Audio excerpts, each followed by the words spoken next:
क्या करे ना, वो बुलंदियाँ किस काम की जिसमें दूसरों के लिए आदर ना हो। वो बुलंदियाँ किस काम की जिसमें दूसरों के लिए आदर ना हो।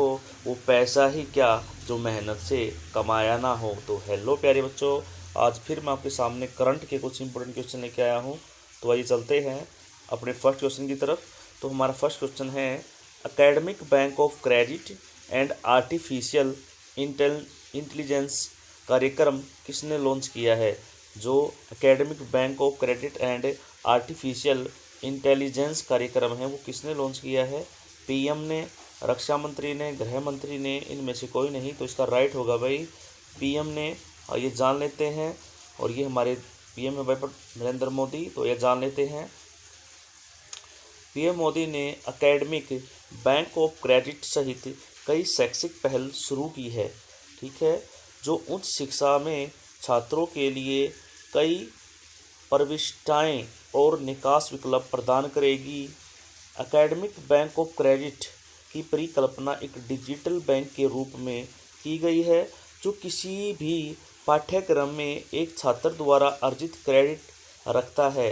एकेडमिक बैंक ऑफ क्रेडिट बहुविषय और समग्र विषय और उच्च शिक्षा में बहुप्रवेश और निकास की सुविधा के लिए एक प्रमुख साधन है।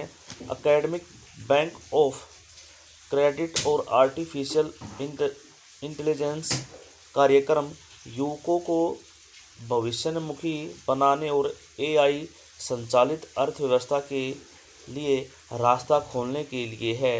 ओके, चलते हैं नेक्स्ट क्वेश्चन की तरफ। नेक्स्ट क्वेश्चन है हमारा, मिशन निर्यातक बनो। मिशन निर्यातक बनो किस राज्य सरकार की योजना है। तो मिशन निर्यातक बनो किस राज्य सरकार की योजना है। राजस्थान, असम, पंजाब, इनमें से कोई नहीं। तो आपका राइट होगा ऑप्शन ए राजस्थान। आइए जान लेते हैं, राजस्थान सरकार के उद्योग विभाग और राजस्थान राज्य औद्योगिक विकास और निवेश निगम ने राज्य में इच्छुक निर्यातकों को बढ़ावा देने के लिए मिशन निर्यातक बनो अभियान शुरू किया है। इस अभियान का उद्देश्य 6 चरणों में उन स्थानीय व्यापारियों को पंजीकृत करना और उनका समर्थन करना है जो विदेश में अपने व्यापार का विस्तार करना चाहते हैं। इसमें प्रशिक्षण से सहायक आवश्यक दस्तावेज हासिल करना, राजस्थान निर्यात संवर्धन परिषद में पंजीकरण और यहाँ तक कि निर्यात और व्यापार संचालन में सहायता शामिल है। सरकार ने छोटे व्यवसायों की चुनौती पर विचार करते हुए आगामी व्यवसायों के शुरुआती 3 वर्ष के लिए कई राज्य स्तरीय मंजूरी की आवश्यकताओं को समाप्त कर दिया था। निर्यातक सहायता अभियान स्थानीय व्यवसाय को प्रक्रियाओं के प्रति समझ विकसित करने और उनके व्यवसाय को बढ़ाने में मदद करने के लिए एक अन्य कदम होगा। अब जान लेते हैं, राजस्थान के मुख्यमंत्री है अशोक गहलोत और राज्यपाल है कलराज मिश्रा। ओके, चलते हैं नेक्स्ट क्वेश्चन पर। नेक्स्ट क्वेश्चन है हमारा, विश्व रेंजर दिवस।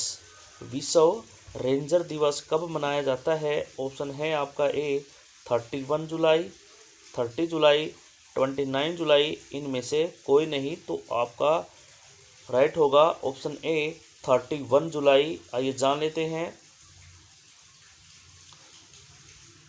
विश्व रेंजर दिवस हर साल 31 जुलाई को ड्यूटी के दौरान मारे गए या घायल हुए रेंजरों की याद में और दुनिया की प्राकृतिक और सांस्कृतिक विरासत की रक्षा के लिए रेंजर्स द्वारा किए गए कार्य का जश्न मनाने के लिए मनाया जाता है।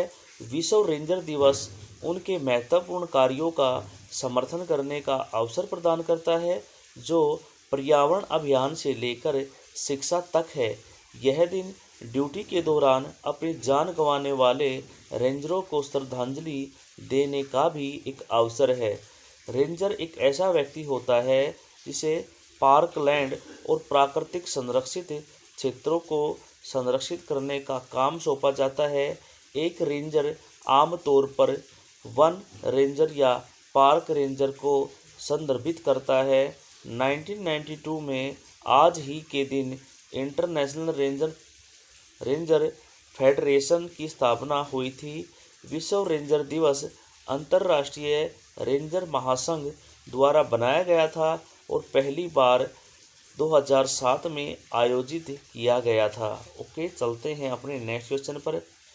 भारत और किस देश के बीच शुरू हुआ है कॉर्पेट का 36वां संस्करण? तो भारत और किस देश के बीच शुरू हुआ है भाई? ऑप्शन है आपका ए इंडोनेशिया, रूस, अमेरिका, इनमें से कोई नहीं। तो राइट होगा आपका ए इंडोनेशिया के साथ। आइए जान लेते हैं। भारत और इंडोनेशिया के बीच कॉर्पेट का 36वां संस्करण 30 और 31 जुलाई 2021 को हिंद महासागर क्षेत्र में आयोजित किया जा रहा है। भारतीय नौसेना जहाज सरयू एक स्वदेशी निर्मित अप्रिय गश्ती पोत और इंडोनेशियाई नौसेना जहाज KRI बंगटोमो समन्वित गश्त कर रहा है। इसके अलावा दोनों देशों के समुद्री गश्ती विमान भी भाग ले रहे हैं। अभ्यास को कोविड-19 महामारी के मद्देनज़र गैर संपर्क समुद्र में केवल अभ्यास के रूप में आयोजित किया जा रहा है। भारत और इंडोनेशिया वर्ष में 2 बार 2002 से अंतर्राष्ट्रीय समुद्र सीमा रेखा के साथ समन्वित गश्ती का आयोजन कर रहे हैं। अब जान लेते हैं कॉर्पेट के बारे में। कॉर्पेट का मूल उद्देश्य वाणिज्य, शिपिंग, अंतर्राष्ट्रीय व्यापार और वैध समुद्री गतिविधियों के संचालन के लिए हिंद महासागर क्षेत्र को सुकुशल और सुरक्षित रखना है। कॉर्पेट नौसेना के बीच समझ और पारस्परिकता बनाने में मदद करता है और अवैध, गैर रिपोर्टेड, अनियमित मछली पकड़ने, मादक पदार्थों की तस्करी, समुद्री आतंकवाद, शस्त्र डकैती आदि और समुद्री डकैती को रोकने और दबाने के लिए उपायों की व्यवस्था की सुविधा प्रदान करता है। ओके, चलते हैं नेक्स्ट क्वेश्चन पर। भारत बिल पे की नई CEO कौन बनी है? संजीता सोता, रमेश कुमार या नपुर चतुर्वेदी, इनमें से कोई नहीं। तो इसका राइट है भाई सी नपुर चतुर्वेदी। आइए जान लेते हैं। भारतीय बिल भुगतान प्रणाली ने पेयू और एयरटेल पेमेंट बैंक के पूर्व कार्यकारी नपुर चतुर्वेदी को अपना नया मुख्य कार्यकारी अधिकारी नियुक्त किया है। चतुर्वेदी इस नियुक्ति से पहले पेयू में छोटे और मध्य व्यवसायों के लिए कंट्री हेड थे। लगभग 2 दशकों के कैरियर में उन्होंने Airtel payment bank, Samsung, ING, वैश्य बैंक और सिटी बैंक के साथ विभिन्न वरिष्ठ भूमिकाओं में काम किया है। अब भारत बिल पे के बारे में। भारत बिल पे आवर्ती बिलों के ऑनलाइन के साथ साथ एजेंट आधारित निपटान के लिए एक इंटरऑपरेबल में और एकीकृत बिल भुगतान प्रणाली है। इस साल 1 अप्रैल को NPCI ने अपने सभी BPPS जनादेश को NPC भारत बिल लिमिटेड नामक एक नई स्थापित सहायक कंपनी को हस्तांतरित कर दिया, जो प्रभावी रूप से अपने स्वचालित बिलिंग व्यवसाय को अलग कर रही है। यह 2013 में स्थापित हुई थी। ओके, चलते हैं नेक्स्ट क्वेश्चन पर। नेक्स्ट क्वेश्चन है हमारा, प्रतिष्ठित महाराष्ट्र भूषण पुरस्कार 2021 से किसे सम्मानित किया गया है? ऑप्शन है आपके आशा भोसले, नेहा कक्कड़, सुष्मिता सेन, इनमें से कोई नहीं। तो आपका राइट होगा ए आशा भोसले। ये जान लेते हैं आशा भोसले के बारे में। मुख्यमंत्री उद्धव ठाकरे की अध्यक्षता में महाराष्ट्र भूषण चयन समिति ने सर्वसम्मति से प्रसिद्ध पार्श्व गायिका आशा भोसले को प्रतिष्ठित पुरस्कार के लिए चुना है। आशा भोसले को हिंदी सिनेमा में पार्श्व गायन के लिए जाना जाता है। हालांकि उनके पास व्यापक प्रदर्शनों की सूची है। भोसले का कैरियर 1943 में शुरू हुआ और 7 दशकों तक चला। उन्होंने 1000 से अधिक फिल्मों के लिए पार्श्व गायन किया है। आशा भोसले को आधिकारिक तौर पर Guinness book of world records द्वारा संगीत इतिहास में सबसे अधिक रिकॉर्ड की गई कलाकार के रूप में स्वीकार किया गया था। भारत सरकार ने उन्हें 2000 में दादा साहब फाल्के पुरस्कार और 2008 में पद्म विभूषण से सम्मानित किया है। भोसले पार्श्व गायिका लता मंगेशकर की बहन है और प्रमुख मंगेशकर परिवार से संबंधित है। चलते हैं नेक्स्ट क्वेश्चन पर। ग्राफिक कलाकार किसने जो है प्रतिष्ठित आइजनर पुरस्कार जीता है? जो आइजनर पुरस्कार है वो किसने जीता है? ग्राफिक कलाकार हैं ये आनंद राधाकृष्णन, आनंद कुमार, राजेश बख्शी, इनमें से कोई नहीं। तो इसका राइट होगा आनंद राधाकृष्णन। आइए चलते हैं और जान लेते हैं। ग्राफिक कलाकार आनंद राधाकृष्णन ने प्रतिष्ठित बिल आइजनर कॉमेडी इंडस्ट्री अवार्ड जीता है, जिसे कॉमिक्स की दुनिया में ऑस्कर के बराबर माना जाता है।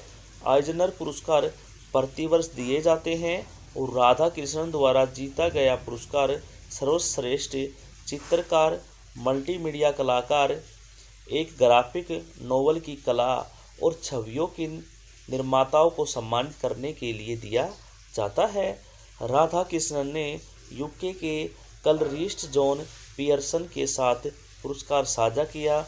उन्होंने यूके स्थित लेखक राम वी के 145 पृष्ठ graphic novel blue in green पर अपने काम के लिए यह पुरस्कार जीता, जिसमें इमेज कॉमिक्स द्वारा अक्टूबर 2020 में प्रकाशित किया गया था। अब पुरस्कार के बारे में 1987 में कॉमिक्स के लिए लोकप्रिय किबरी अवार्ड के बंद होने के बाद अमेरिकी कॉमिक्स संवादा डेव ओल्ब्रिच द्वारा 1988 में आइजनर अवार्ड की स्थापना की गई। आइजनर्स का नाम प्रसिद्ध लेखक और कलाकार विल आइजनर के सम्मान में रखा गया है। पुरस्कारों की घोषणा हर साल सैन डिगो कॉमिक कॉन में की जाती है।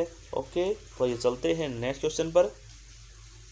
नेक्स्ट क्वेश्चन है हमारा, भारत के कितने बाघ अभयारण्यों को मिली मान्यता? तो कितने बाघ अभयारण्य हैं जिनको मान्यता मिली है? 14, 15 है, 13, इनमें से कोई नहीं। तो ऑप्शन होगा आपका ए 14। आइए जान लेते हैं।